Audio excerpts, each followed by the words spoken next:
Alright. Hi, welcome to my channel.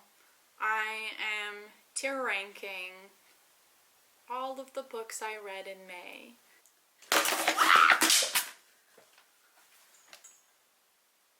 What the fuck? My juice! My books! Anyways, I'm tier ranking all the books I read this month. So here we go. Oh, I guess I should talk about my categories first. So I have 5 categories. They are literary masterpiece, which is what I call the authors that I really, really like and really, really enjoy and thought it was just great. Everyone has their top tier. This is what I called mine. The next tier is guilty pleasure, and that's something that I unfortunately really ended up liking, or something that I didn't think I would end up liking and ended up liking. Or if the author is not my favorite as a person, and that's why it's a guilty pleasure. Yeah, okay, so the great category is books I rated 4 stars. The good category is books I rated 3 stars, and the okay category is books I rated 2 stars. I will be putting them in, like, order of preference on the screen, so, like, I'll make sure you know which is, like, my top favorite book from May in each category. And I guess, inadvertently, what my least favorite book of the month was, but oops. Here we go. So the first book that comes up is One Dark Throne. I gave that book 4 out of 5 stars. Yeah, that was good. It was a good story. I really liked it. I liked it more than the first book, which is good, because I would prefer each book in the series to get, like, exponentially better, or just, like, incrementally better, but maybe that's just me. The next book is The Three-Body Problem, and I freaking loved this book. It was so good. I will not stop talking about this and getting all of my friends to read it so that I have something to talk about with them, and I guess also with you, because I don't have a lot of friends that can read as quickly as I can, or who have read the same stuff that I have, so yeah. The Three-Body Problem was great, and I feel like everyone should read it if you like science fiction. The next book is 3 Dark Crowns, and this one was fun. Like I said, I don't think I liked it as much as One Dark Throne, which is good, because like I said, I want to be impressed by each book that comes out. I don't want to feel like it's the same, or that the author has made no progress in their storytelling. But yeah. The next book is Enchantment of Ravens, and this was also really good. I gave it 4 out of 5 stars, so I'm just gonna put that there. Except I think I liked it more than One Dark Throne even, because of the romance. I'm absolute garbage. Ugh, whatever. Anyways, next book. House of Blood and Earth. I don't like Sarah J. Maas, and she hasn't done enough to support Black Lives Matter. She hasn't done enough to unlearn her racism, and she needs to do better. And the fact that I unfortunately like this book doesn't really do much. It was fun. It was entertaining. I had a good time. I'm going through it and annotating it again so that I can really get my thoughts and words out on it. I was also thinking of rereading her other 2 series that I unfortunately own, so I can go into the nitty-gritty of her writing and why I don't like it in the first 2 series and why I was more okay with it in this book at length in spoilery detail in the future. But like I said, I want to finish this book and go through the other ones, and that'll take a while, because why is Kingdom of Ash so long? Why?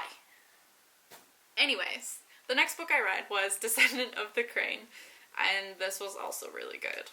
I'm gonna put this above An Enchantment of Ravens. If you haven't heard of it,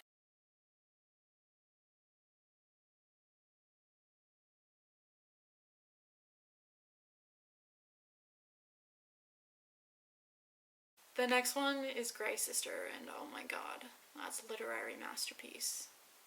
Same with Holy Sister. Like, Holy Sister is more than Three Body Problem, I think, because Holy Sister is science fiction and fantasy, and I am a reader who has a learning disability. I have attention issues, I guess, and I'm also on the autism spectrum, so sometimes grasping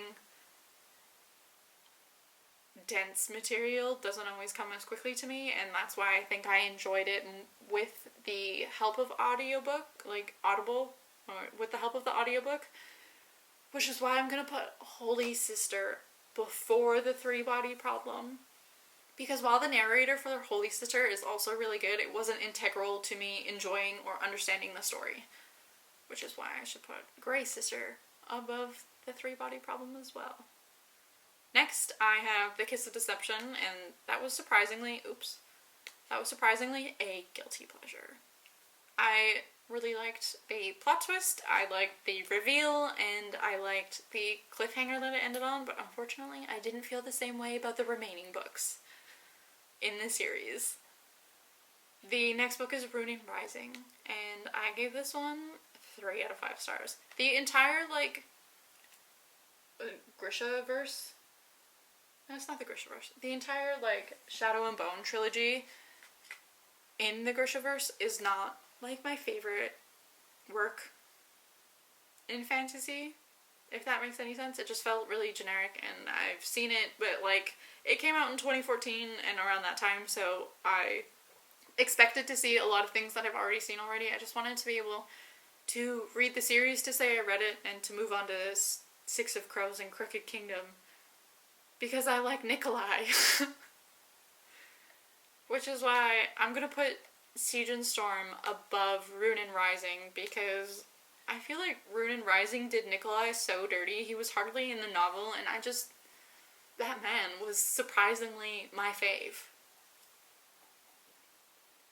The next book is Baron the Nightingale, and I gave that one 4 out of 5 stars. I'm gonna put that one below One Dark Crown I'm gonna put that one below One Dark Reign and Three Dark Crowns, because I just wasn't into it as much. I don't know if it's Russian fairy tale, I don't know if it's the way it was written,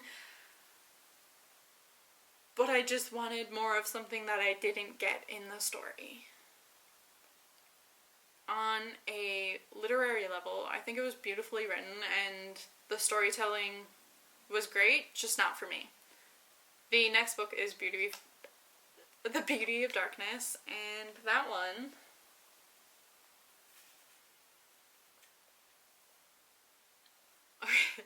I gave The Beauty of Darkness 2.5 stars out of 5. I really wasn't having it. I enjoyed the first book, like I said, but the series after that just felt like it dragged out, and it didn't need to do what it did, and I don't know. We've all seen the dumb white girl become strong and independent over time through her trials and tribulations that we're reading about, and I don't know, wanted a little bit more. Next is The Heart of Betrayal, and I gave that 3 out of 5 stars, but I'm still going to put that lower than Ruin Rising and Siege and Storm, because it just wasn't as good as those two to me. I don't know. The next book is The Starless Sea, and I have no other words. This is just, I sobbed. And I'm hoping to go more in depth as to why I sobbed and why I felt the way I do about it in the future, so wish me luck with that. The next book, and the last book that I read this month, was To Kill a Kingdom, and this was fun. It was more fun than, The Kiss of Deception and The Heart of Betrayal and The Beauty of Darkness, because it was a Little Mermaid retelling, and I love mermaids, and I love The Little Mermaid, and it had a hate-to-love romance, and I love hate-to-love romances. So yeah, it was good. I gave it 4 out of 5 stars, and oops. I am going to put this underneath An Enchantment of Ravens, I think, because I enjoyed it, just not as much. That's all the books I read this month, and I have my link to my socials, my Goodreads in the description.